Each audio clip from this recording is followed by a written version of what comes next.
Once in 4 years, it's time for the best in respective summer sporting discipline to shine, and the excitement and pressure is naturally reaching a boiling point. There is one particular event that has Korea written all over, the gold medals up for grabs. Our Kwon Jang-ho met up with the nation's celebrated archery squad, feeling the weight of expectations this time around.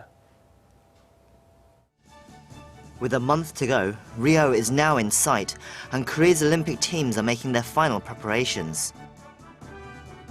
The Korean Olympic Committee has set its sights on another top 10 finish with a target of 10 gold medals. But it's not going to be easy. They will have to deal with a 12-hour time difference, an unfamiliar environment, and safety and health fears, including malaria and the Zika virus. All of Team Korea will be under pressure to beat those odds, but the sport carrying the weight of the highest expectations is archery. Since South Korea first competed in Olympic archery in 1984, they have won 19 golds out of a possible 30. That's a 63% win rate. Korea's women archers have been especially successful. They have won every gold medal bar one in the individual and team events. The question everyone always asks is, how did they get so good? I'm here at the Pochok Skydome in Seoul. You may be asking why I'm at a baseball stadium and what's this got to do with archery? Well, it's because the Korean national archery team are here for some special psychological training, practicing to perform under distracted conditions and learning to focus. The loud MCs, blaring music and cheering crowds are all designed to give the athletes a taste of what it's like to perform in front of an Olympic audience. Compared to practicing at the athletes' village, performing in front of this huge crowd definitely makes me more nervous.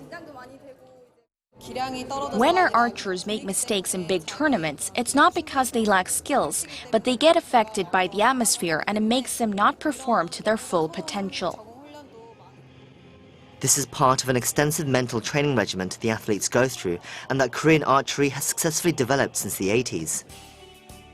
The psychological aspect is said to be the most important factor in competitive archery, more than skill or fitness, and it's more important than for any other sport.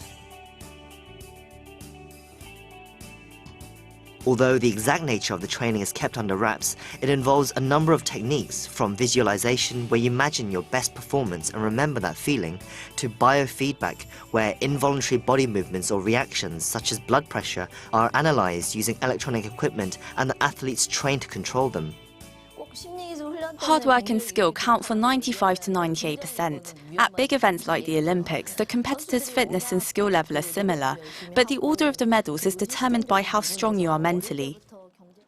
The psychological toll is especially hard on Korean archers. With each successful Olympics, the pressure gets ever greater for the next generation to match their predecessors' feats.